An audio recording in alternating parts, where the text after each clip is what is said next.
Hello students, today we will start a new chapter number 9, Force and Laws of Motion.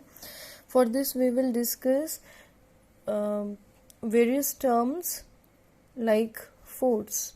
Now what is a force? A force is a push or a pull. You have already read these topics in class 8 and you are also familiar with these terms: force, balanced forces, unbalanced forces, and effect of forces.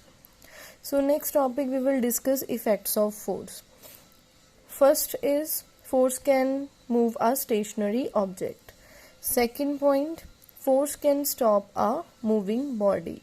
Third effect, force can change the speed of the moving object.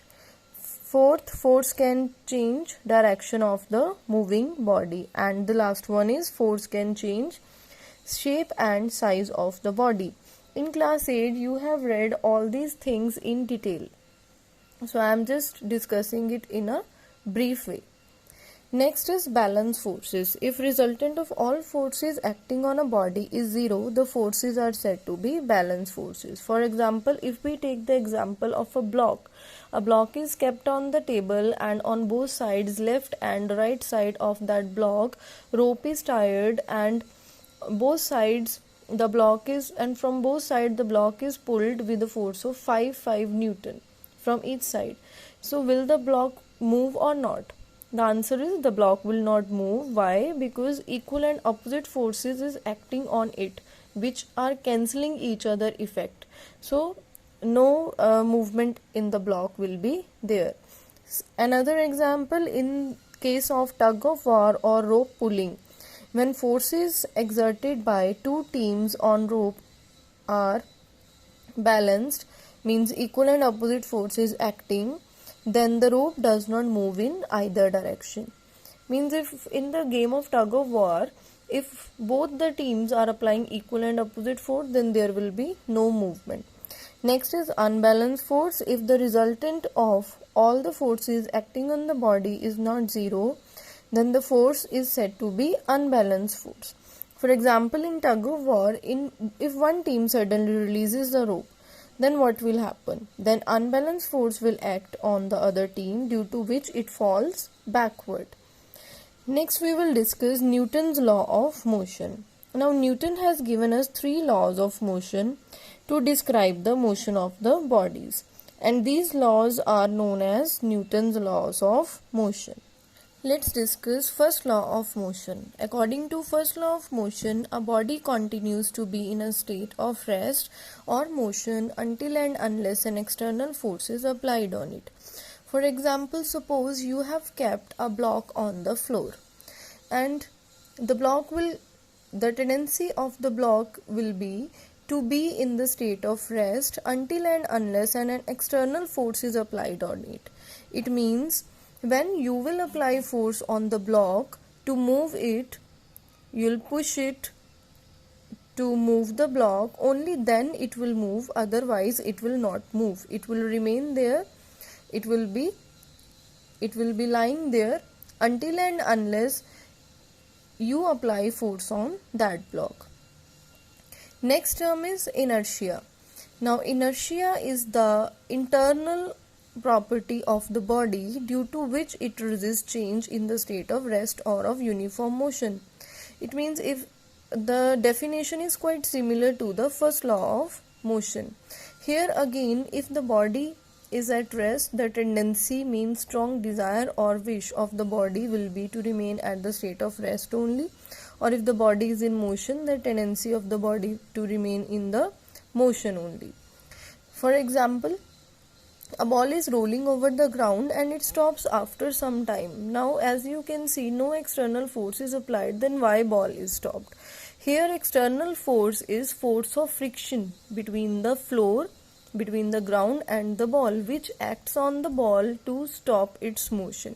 So it is the force of friction, or it is the external force which forces the ball to stop.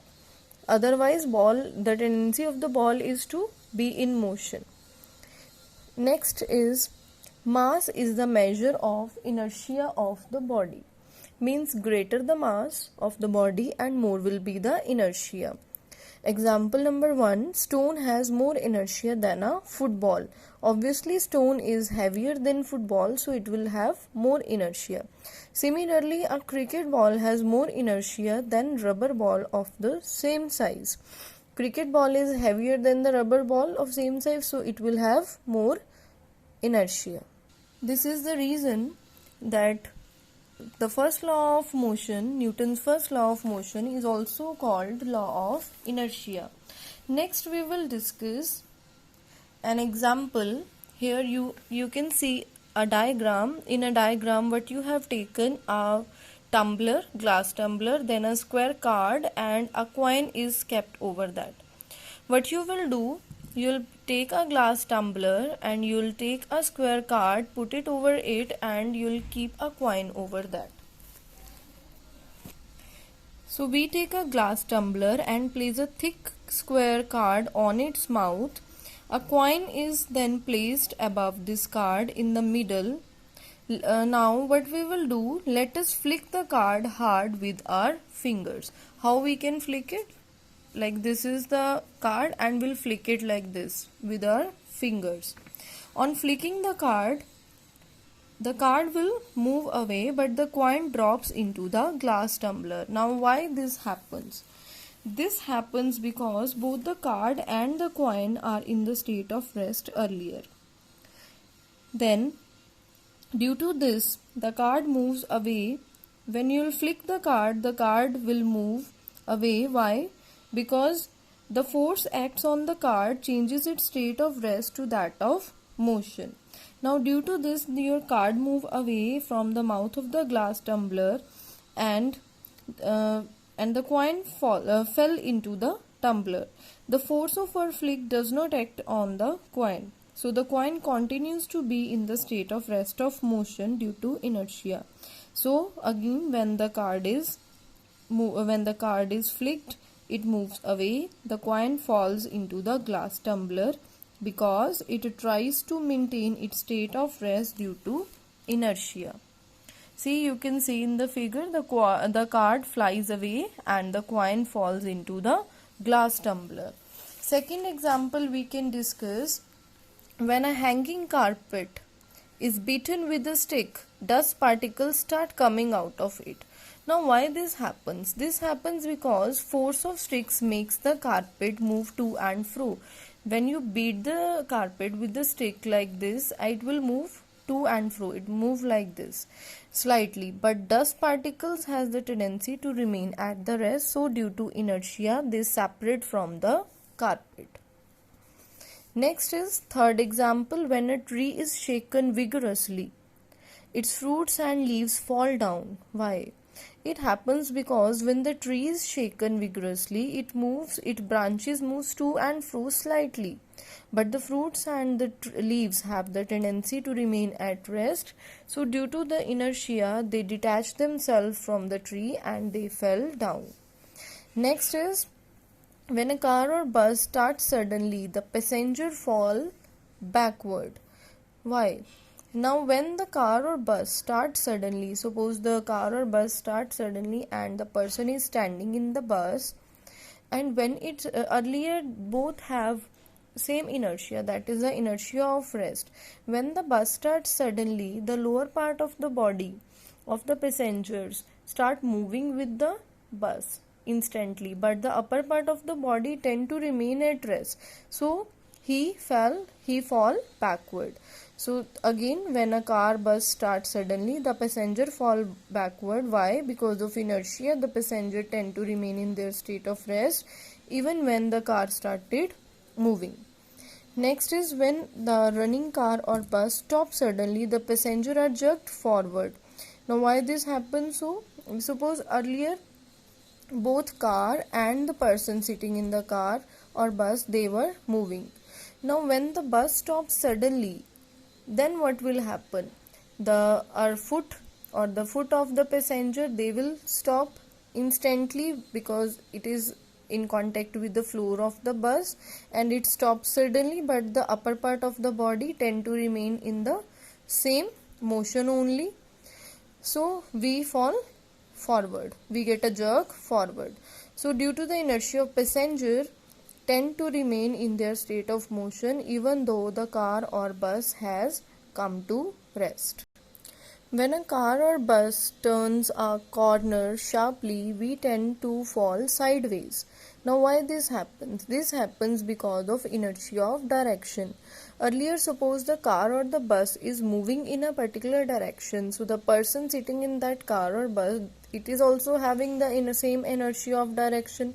But when the car or bus takes a sharp turn, the tendency of the person to go in the same direction forces the person to move sideways. So this happens due to inertia of direction. Next topic is momentum. Now what is momentum? It is defined as the product of mass and velocity. Now momentum is equal to mass into velocity. Momentum is represented by P, mass is m and velocity is v. If the body is at rest, its velocity is 0. Now you can see in this product, if v is 0, anything multiplied by 0 is 0, so momentum will be 0. Second point related to momentum is it is a vector quantity. So we will represent momentum by this vector, p vector. This is actual symbol for the momentum. Now as you know, m is a scalar quantity, this v is a vector quantity, and scalar multiplied by vector, it will become again a vector. So product is a vector quantity, and what is a product? That is p. So p is a vector quantity, means momentum is a vector quantity. Now momentum depends upon mass and velocity. As you can see, this is the product of m and v. So it depends upon both mass and velocity. So body will have large momentum when its mass is large, when its velocity is large, and if both mass and velocities are large. Let's discuss an example related to momentum. A karate player can break so many tiles in one go. Now, how this happens? This happens because he strikes the tile with his hand very fast, producing extremely large momentum. Because P is equal to m into V, and if V increases, so P increases. So we get large momentum, and with the large momentum it is possible for us to break the tiles in one go. Similarly, a cricket ball, it is not too heavy, but when it is thrown at a very high speed, it acquires very large momentum, and if it acquires very large momentum, it can hurt the batsman sometimes.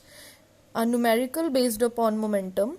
Find momentum of man whose mass is 75 kg and when he walks with a uniform velocity of 2 meter per second. It is already given clearly to you that find momentum. How we will find momentum? For this we should know the formula for momentum first. Momentum is equal to mass into velocity, that is m into v. M is also given to you 75 kg. And after that velocity is given to you 2 meter per second. 75 into 2, that is 150. Then units will be kg meter per second.